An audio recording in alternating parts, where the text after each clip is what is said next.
This is Democracy Now!, democracynow.org, The War and Peace Report. I'm Amy Goodman. And I'm Juan Gonzalez. Welcome to all of our listeners and viewers around the country and around the world.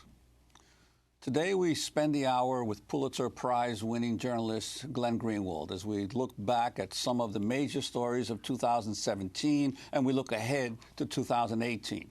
We begin with President Trump's foreign policy and Iran, where at least 22 people are dead and hundreds have been arrested as authorities used tear gas and water cannons to quell the largest anti-government protest since 2009. The protests, which began last week and quickly spread to cities across Iran, are targeting the country's high unemployment, income inequality, and housing costs. Protesters have also railed against Iranian Supreme Leader Ali Khamenei and President Hassan Rouhani. On Sunday, Rouhani said Iranians have the right to protest, but said violence would be met with a firm response. I ask all the security forces, the police forces, who have not behaved in a violent way towards the people. I ask them to exercise their restraints so that nobody is hurt. However, at the same time, in order to preserve our country, our nation, our tranquility and peace, for all of this, we must be firm and act decisively. President Donald Trump responded to the protests Monday in one of his first tweets of the new year, writing, quote, "Iran is failing at every level, despite the terrible deal made with them by the Obama administration. The great Iranian people have been repressed for many years. They're hungry for food and for freedom. Along with human rights, the wealth of Iran is being looted. Time for change," Trump tweeted. Meanwhile, the Iranian President Rouhani rebuffed President Trump's comments. This man, Donald Trump, in America, who today wants to sympathize with our people, has forgotten that just a few months ago he labeled the Iranian nation a terrorist nation. This person who is against the Iranian nation to his core, he wants to feel sorry for Iranians. There is a question here. It is open to suspicion. And President Trump just tweeted, "The people of Iran are finally acting against the brutal and corrupt Iranian regime. All of the money that President Obama so foolishly gave them went into terrorism and into their pockets. The people have little food, big inflation, and no human rights. The U.S. is watching," Trump tweeted just a few minutes ago. Well, for more, we're joined from Rio de Janeiro, Brazil, by Glenn Greenwald, Pulitzer Prize-winning journalist and one of the founding editors of The Intercept. Glenn, first of all, Happy New Year. I hope the news for you this year is good, at least better. Can you respond first to what is happening now in Iran, this outbreak of protests that surprised clearly not only the Iranian leadership when it began at the end of last week, but people all over the world? So Iran is an extremely sophisticated and complex country of 80 million people.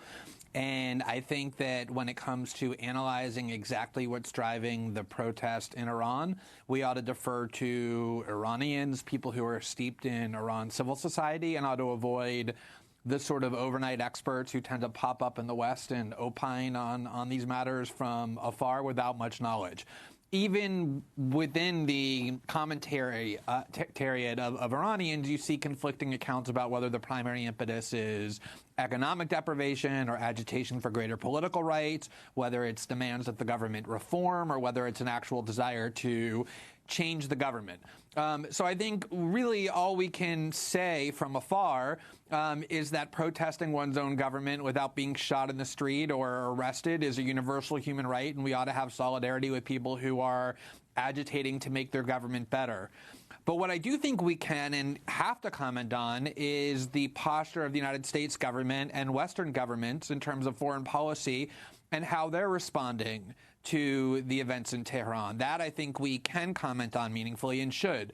I think it's worth remembering that for a long time, it has been the top item on the foreign policy agenda of lots of factions to have regime change in Iran. Going back to 2005, 2006, the neocon slogan after they toppled Saddam Hussein was "Real men go to Tehran." They were really most eager to facilitate regime change in Iran. And so there's a lot of interest in terms of agitating for instability in Iran from people who are pretending to care about the Iranian people, but who actually couldn't care less about the Iranian people.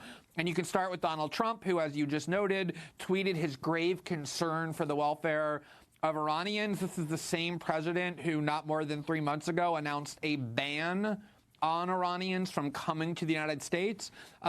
He's somebody who has aligned with the world's worst, most savage dictators, including in Saudi Arabia and other places around the world. Lots of Western commentators who are posturing about being concerned about human rights in Iran are people in think tanks funded by other dictatorships and repressive tyrants in the same region. So I think we ought to be extremely skeptical when it comes to people like Donald Trump or people in Washington think tanks pretending that they're wanting to intervene in Iran out of concern for human rights or for the welfare of the Iranian people. I think when it comes to foreign policy, the best thing we can hope for is that the United States stays out of what is a matter of political dispute inside Iran.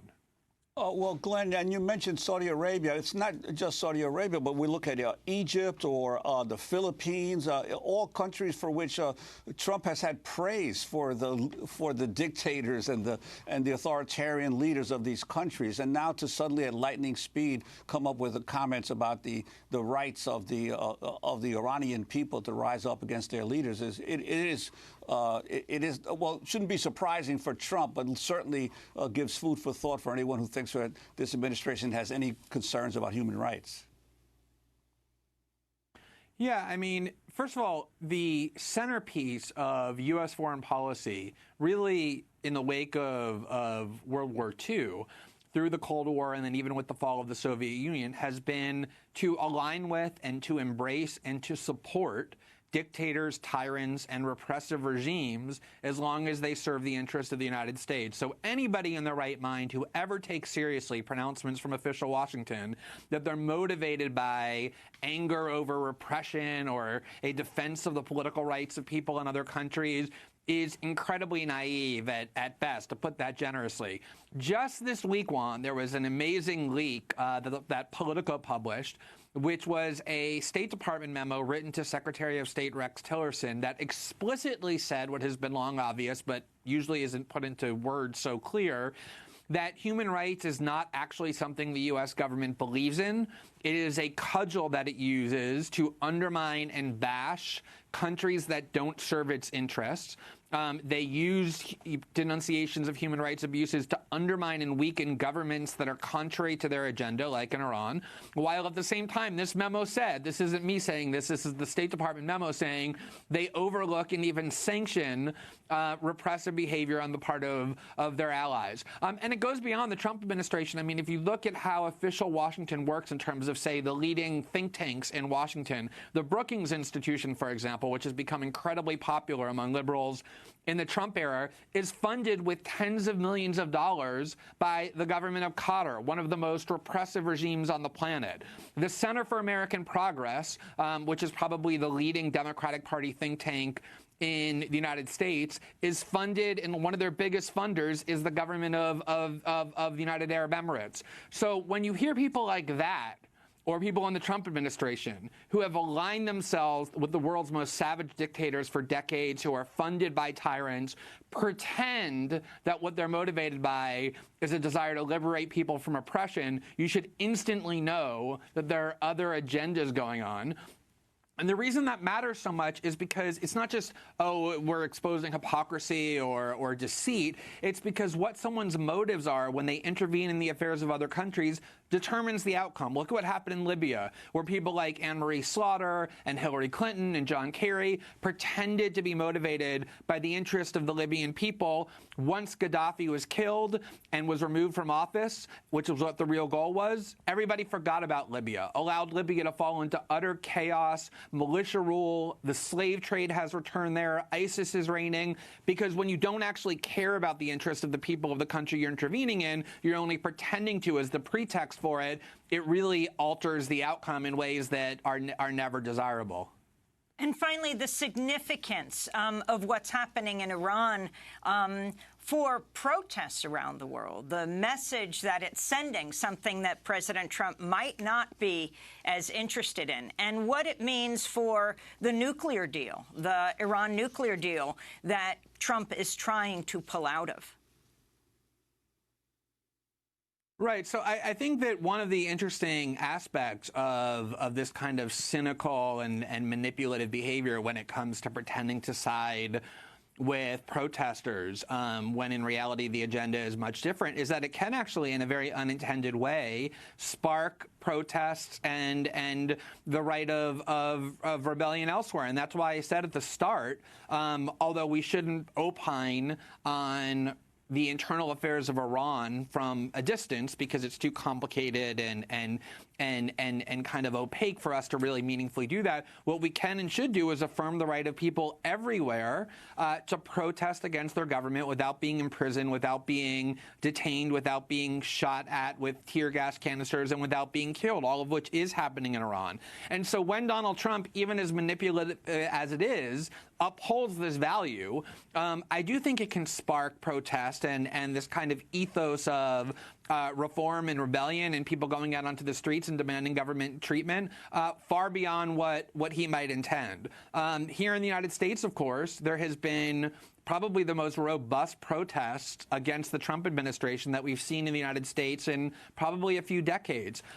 He doesn't seem to like protests very much in the United States. His Justice Department is prosecuting protesters. But I do think that when you see things like what's going on in Iran, really poor people without any political rights in the street standing up against a repressive government, it can inspire people around the world to do the same.